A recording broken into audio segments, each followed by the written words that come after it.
member of our community, William, says, I want to get a divorce. My wife will suffer. She says that she will kill herself. If she does suffer or kills herself, I fear it will affect my practice. What can I tell her to minimize her suffering? Wow. That's really significant. It's a significant question. Well, you could start off by telling her it wasn't her fault. You want the divorce. You're breaking the commitment. That you're really the bad guy. And maybe she might pity you instead of pitying herself for being brought into that relationship under the premise that it was for the rest of her life. Maybe that would be helpful. I mean, and logically, if she commits suicide, kill herself, that's gonna be her fault. So.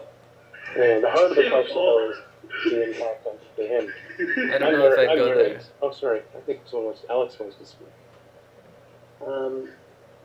Well, I would suggest, before getting a divorce, perhaps doing a meditation course. Because we had a student once here in our group, and she was about to get a divorce. She had one kid and and one on the way, and she came to practice meditation. And then after the meditation course, she said everything just changed, and she decided not that there was no need for a divorce, that they were already happy together. So that would be my suggestion, is if the person asking the question would like to do a full basic meditation course, that might change things for him. I was going to say something very similar, or start very similar, because we can't miss that premise that you don't have, there is another option. Divorce isn't the only answer. So often we create problems for ourselves by us making assumptions like this. Well, I have to get divorced, so what do I do? Well, do you have to get divorced? I mean, even for example, a person doesn't have to become divorced to become a monk. Why I think it's significant, beyond what Alex was saying, is that it doesn't mean anything. It doesn't have to mean anything. And suicide? Or no, divorce or marriage. Okay. Whether you are married or divorced, for a Buddhist, unless there's some practical reason that I don't see, is really a matter of convenience. And from the sounds of it, is very important to her. You when you're dealing with people who are suicidal, things like this really make the difference. I mean, you could not divorce her and just say, well, I need to spend some time on my own, and might find that she's actually far more rational than if you were to say, well, we need to get divorced, but we can still be together and for example, be together, because the symbolism is very important to the person. This is a person who is obviously very much attached to self, and therefore thinks that by killing themselves they're going to end their suffering and so on. They're in a state where these kind of things smallest things can set them off. So even if you're sure, like, it would be nice if the problem could just go away and you could live your life, continue living. But if you're somehow sure that you're incompatible with this person, it may be that there are more skillful ways to go about this than these cuts. And it comes back to, sorry to just go on a little bit more, it comes back to how people always do this when they approach Buddhism. They try to find a trick that's going to solve their problems. I'm going to run off to the forest and become a monk, and that's going to solve all my problems. Or I'm going to give up all my possessions, and that's going to solve my problems. Or I'm going to get a divorce. This isn't the answer, and often it's much more skillful to stay with the problem and to deal with the realities, because divorce is not a reality. Anyway. That's a fairly, it was just a striking question, because it sounds so life and death. Yeah, so you have to play careful. No. Most of the takes care and caution. I was going to ask one thing, And for the vow holders in the Buddha Dharma, in my tradition, that where I took, the vow to take refuge and the precepts go that we're not to give up the triple gem for even the cost of our life for a joke, and that's one of the vows I took. So, I can understand, for instance, myself, or maybe even, yourself, that if we were confronted, like, let's say, an Islamic takeover, and we're told that we must renounce the triple gem and become Muslim and go to the mosque and everything, and if we don't deny the triple gem, then and the Dharma, then we must face death. I would think that a lot of the ordained would say, well, you're going to have to kill me. And I can sympathize with this woman if she's took that sense of vows on that level. And unfortunate that in the worldly sense of marriage, those vows are bilateral. They're not unilateral like they are in the Buddha Dharma. I make that vow with myself. It has nothing to do with if somebody else decides that they don't want to keep their vow. It is different. It's a lot more worldly, but I can still sympathize with that feeling of, well, I've taken these vows for my life. I guess my life now has no meaning or no worth. I cannot, I have to now sacrifice my life. That is where the danger comes in. But I can sympathize with her, I can. Yeah, but if they divorce, there's going to be less suffering for them. Because clearly one of them don't want to be together. So if they... Well, we don't... Sorry. So if they just divorce, there's going to be less suffering. And first of all, psychology shows if somebody talks about suicide, most of the time don't commit suicide. So the cases of suicide looks different. Yeah, but there's an insensitivity there, Lucas, that you're not being sensitive to this woman's plight, and I don't see how divorce is going to help them. What is going to help them is to give up their clinging. Alex was perfectly right. He should, better than get a divorce, go for meditation. That's what you need. That's what she needs. That's what we all need. We don't need divorces. We don't need marriages. I think it'd be funny, what if somehow, for some reason, you could put me in a position where it was just so obvious that I was going to hurt lots of people if I didn't get married as a monk. I could, maybe I could even do it, because it's meaningless.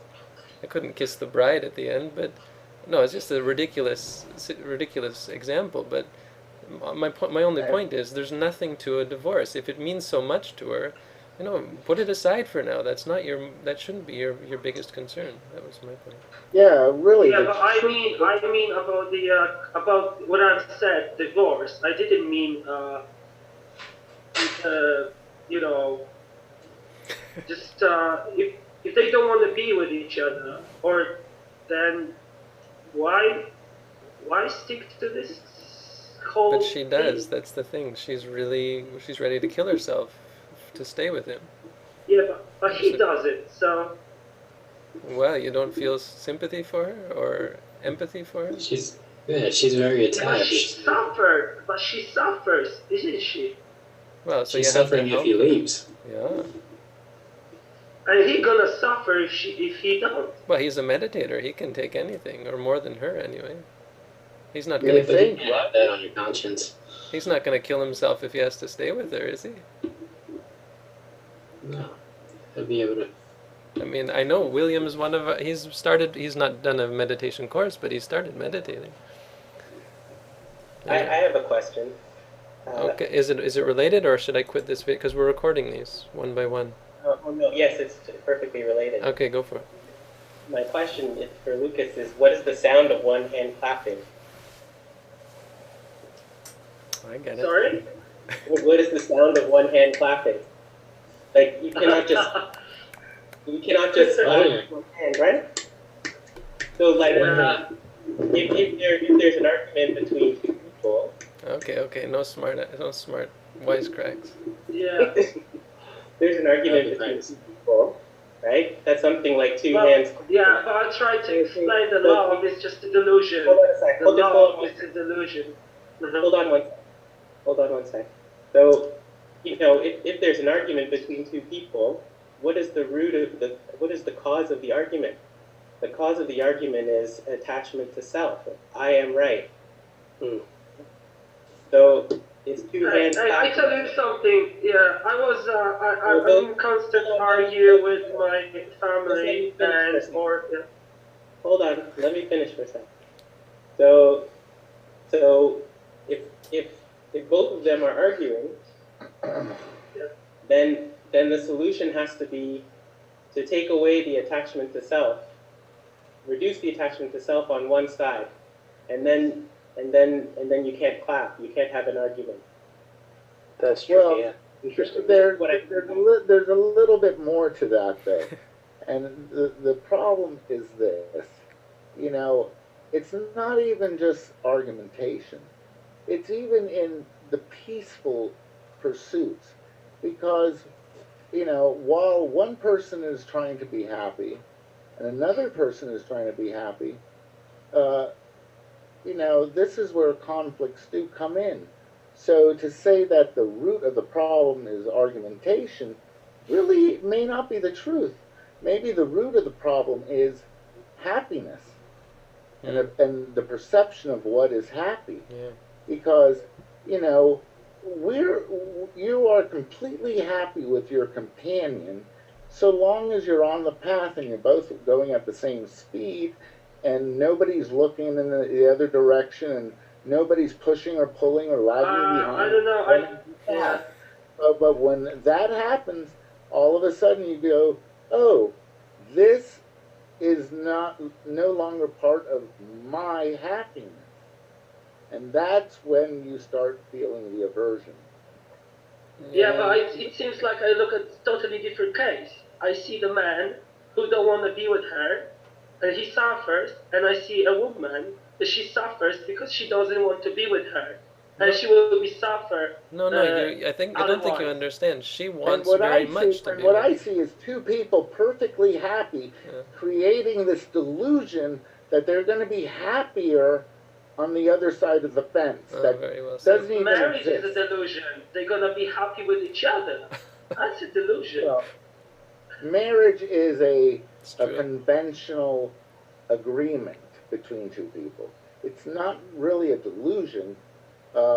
Maybe the happiness that you want to project and foresee in it, you know, the happy ever after in the sunset, maybe that's the delusion, but no. Marriage is a contract between two people, and it should be taken rationally and with a lot of forethought. It's not a delusion. It's actually a contract with another person of your intentions on how it is delusion. It is delusion. Yeah. No, he's saying. I think Lucas is saying that the delusion is that you could find wants happiness. To commit suicide. That is a delusion. The deluded person gonna say that. Yeah. Because she thinks she's gonna be happy in a marriage. Well, but the happy is inside. So how? But the question, Lucas, is how you're gonna help her. You think you're gonna help her? How you wanna do? What are you gonna do if you wanna cut the tail of the cat? Yeah. What are you gonna do? You're gonna slice bit by bit, or you're gonna cut the whole tail? I disagree. I think that's a bad example. Yeah, because there might only be two choices in that example. What if you don't have to cut the tail? Nowadays, I would say get some good stem cells for the cat, and instead of cutting off the tail, just remove that little bit and then put on the stem cells and regrow the tail. You know, that's what I would say. Yeah, I think if you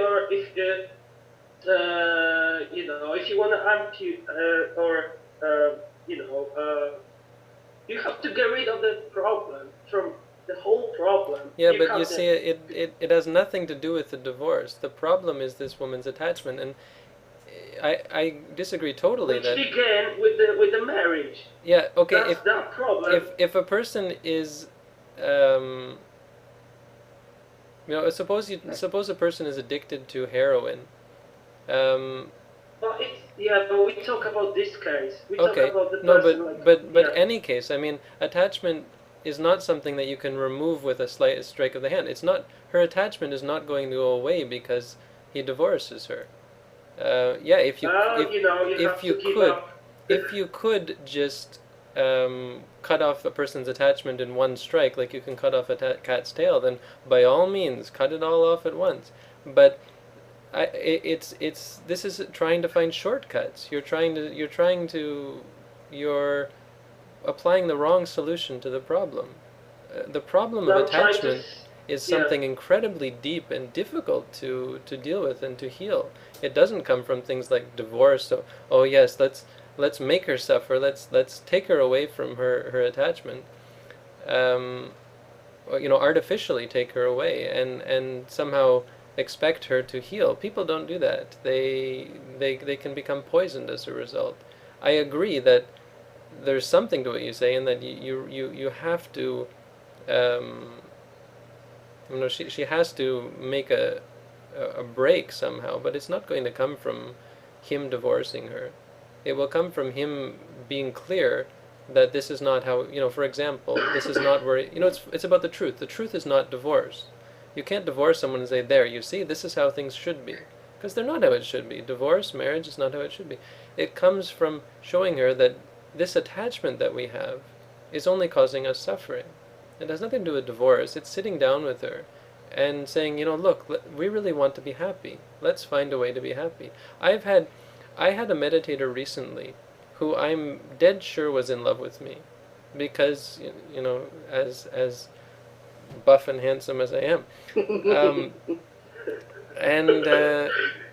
why I know, I mean, it wasn't ego at all. It was that she was really persistent in it, in her questions, in her words, in her looks, in everything.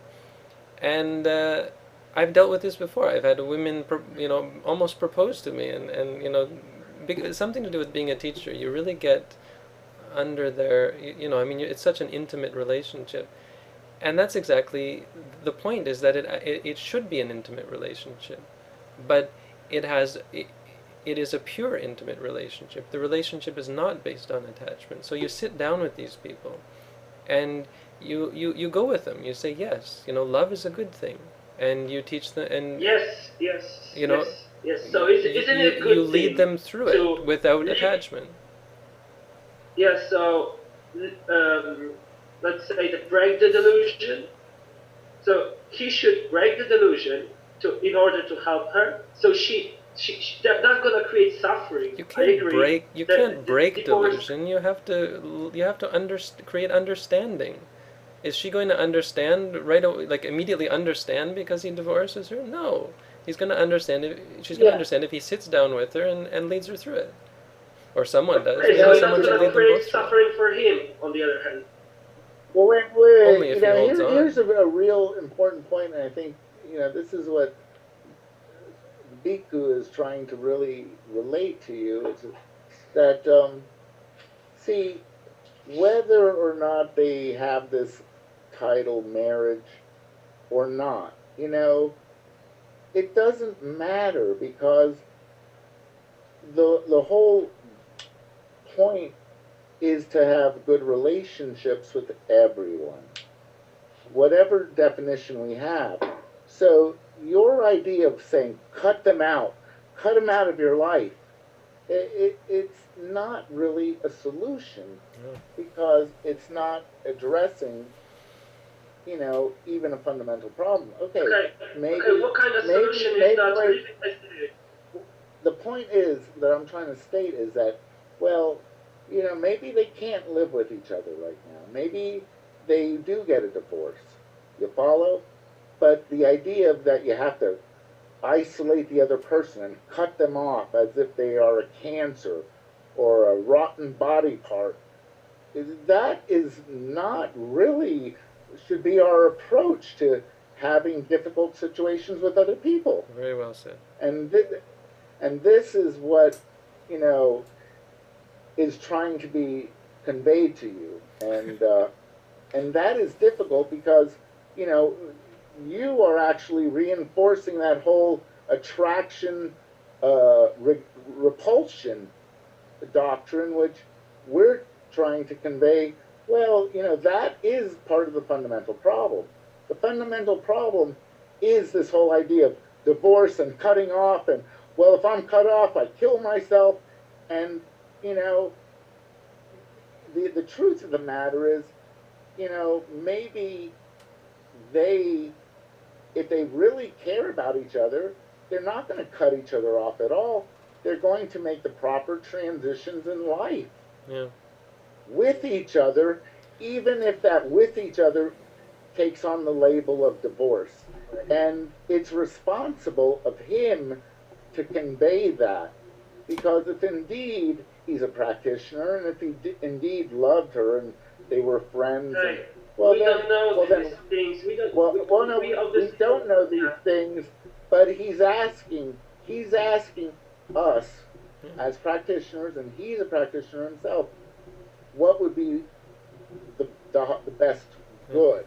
And the best good is to not sever relationships, because wasn't it earlier, even today, that Bhante here was saying, repeating a quote from a sutra where the Buddha said, or it was yesterday, where it was actually good friendships that was the point of the teachings. Today, yeah. So, yeah, right. So to cut off or even have that mind state is really what we have to circumnavigate away from. I think because we don't want to take that attitude. Yeah. Regardless of whether that, just give me a second. Regardless of whether, who's right and wrong in this situation, I think there's the philosophical question that Lucas is asking, or idea that he's presenting, is that the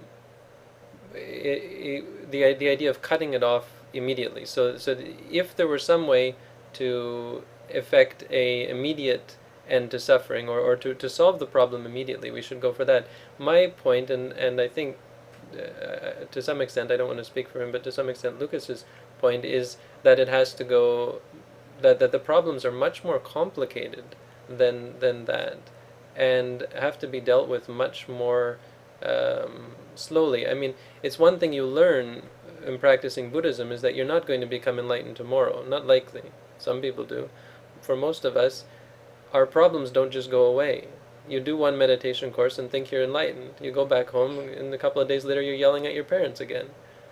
The problems that we have inside are incredibly complicated, and they're compounded by lifetime after lifetime of, we're just messes of tricks and complications that are going to take an incredible amount of care to do away with. So the point I think that we're trying to make is you're not untying the knot by doing that. You're just cutting the string, which isn't a solution to the problem, because you cut the string, you lose the rope. Hey, you don't have to agree. That's my opinion. I'm just saying my opinion. That's what I would do 100%. Because I would say myself a lot of suffering, the person a lot of suffering, and because we all know that you might be in love, and then after a few months you're not in love anymore, and it passes away. True. There's gonna be much less suffering for them. No, but Lou said very clearly that they may come to divorce, but that shouldn't be the first step. I don't say like divorce on the paper. I'm just saying that if they just let it go, give it up. If it doesn't work, but let it she's go. not at that state yet. You have to get her to a state of being able to let go. Right now, she's quite obviously not letting go. She's quite the opposite, clinging more and more to the point where she might cling to the extent of killing herself.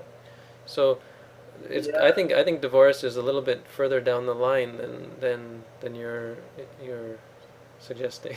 That's all. I think the point is that not rushing to not rushing to that conclusion. But I prefer to cut details straight away rather than bit by bit. But That's preference is not a reason to do. Preference may be wrong, so be careful. But would you say, you know, if someone said to you there could be other options, would you be willing to consider those? Would you, you know, would you still want to cut it off right away? Someone said, well, maybe there's a few other options to consider. Oh, speaking of cutting off, it's coming up to 4 hours. Somebody said, thinking about things is very difficult, but doing them is very easy.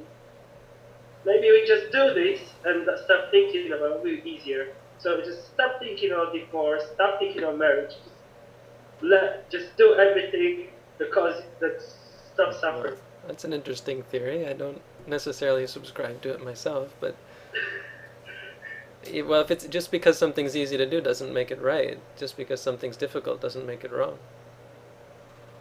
Even thinking and talking about it because it's suffering. Not necessarily. Because it's such a problem. Sometimes talking about it brings up an alternative.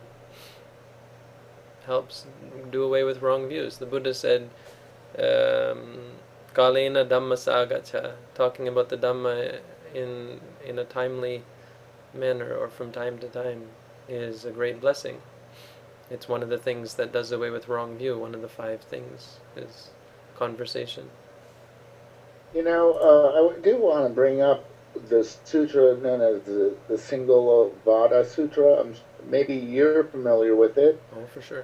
Where it does describe that we do have familial obligations once we become, you know, if we choose the lay life, those obligations that we have to wives and children and even our parents, and in the case of being married, even our in-laws, they're to be treated with deferential respect. So, you know, the idea of cutting off these relationships, actually, the Buddha says, is a karmic downfall. You know, because we engaged in them. You know, did we not engage with them with some degree of knowing what we were getting involved with? Well, yes. Yeah, well, you can think, yeah, you have the right to your opinion that what I say is wrong. I agree with that. You can say that's wrong. That's how I said what I would do. What Someone, I think would work the best. If I can cut in, someone is asking us something that is quite confrontational and we'll have to respond to. How to talk about these persons when you don't even know enough knowledge, have enough knowledge about their personalities. You can talk and argue against each other's ideas here, but it won't help the two. I think we got 5 minutes. I disagree because I think we're trying to give general principles of whether to rush or not to rush into things. So if we take these 2 people out of the question, we're talking about whether one should follow one's desired course of path immediately, or whether one should be a little bit more cautious about it. And I would say rushing into things when there are obvious drawbacks to it is a potential for disaster, because you say the person will be happier after they've done it. That's not always the case, and that's borne out by experience. I know people who have cut everything off in their lives come to meditate and find that they're totally lost and have no ability to meditate. After a week they run away and go home and never hear from them again, because they didn't cut anything off. They weren't actually able to, like this man. Here's a wonderful example. This monk who cut off his penis. And you know what the Buddha said to him? This actually happened. It's in the Vinaya. He had so much lust that he cut off his penis. And the Buddha said about him, the Buddha said to the monks, this monk has cut off one thing when he should have cut off another. And then he laid down a rule against cutting off your penis. True story. Yep. Okay, I think we're in 5 minutes. Our broadcast is going to end, so we can just keep going until it does. But thanks, everyone. This has been great. Real discussion and I think quite helpful. Some of those later questions were hopefully of great use to people. I think I do want to make one comment though about that the whole marriage argument. It just hit me. Well, the desire that's being talked about is actually the divorce. The marriage is fine because there's no longer any desire to be married. Yeah. So the marriage itself isn't even a problem. Now this guy is saying, "Oh, I'm going to be happy if I can only fulfill this new desire." And when we really understand, the doctrine, that is where we really don't know where happiness is. Is he really going to be happier getting a divorce? That's the real question. Is he really going to be happy with the potential of getting a divorce, having his wife kill herself, and then realize, oh, he really never wanted a divorce in the first place. Now he misses everything he loved.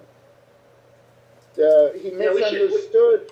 He misunderstood no longer having desire, but just his marriage was just life as normal every day. Well, he took that as being boredom and not realizing that was actually happiness. But we don't know these people. We shouldn't even talk about it. That would be tragic. Yeah, well, if that would, and the reason is because, the reason is because it's not that person. It's the same story over and over and over again with a million faces. I'm not happy. I'll be happy with this. Yeah, and it's the same story. Yeah, but these people could be serious, or they might be childish. 99.999% they're childish, but we're trying our best, and I think we should have a rule to talk in generalities rather than to try to give too much specific advice. If you're in America, you could be sued for doing that. So we're just talking general, and we should always refer it back to Buddhism. So we shouldn't ask questions like we don't know these people, because we shouldn't try to know them or try to give them specific advice. It's true. I mean, but I think still we can give general principles, and I think Lou is quite right that this is the whole thing. A married person can become a monk. There's no requirement for divorce to become a monk. That itself should show you that there's nothing, there's no problem with being married. But on the other hand, there could be a million reasons here. This person could have a legitimate reason for needing a divorce. Who knows? Maybe there's some law in their country. America has some crazy laws. And I don't know, that was a cheap joke. Cheap shot. But it wasn't cheap. Yeah, you're a Canadian as well. We have this about us. I don't know, lost my train of thought because the broadcast ended. Anyway. That's where your train was. Yeah. Something about laws. Okay, I'm going to give a thank you to the people in the YouTube videos. Oh, and I'm going to quit this.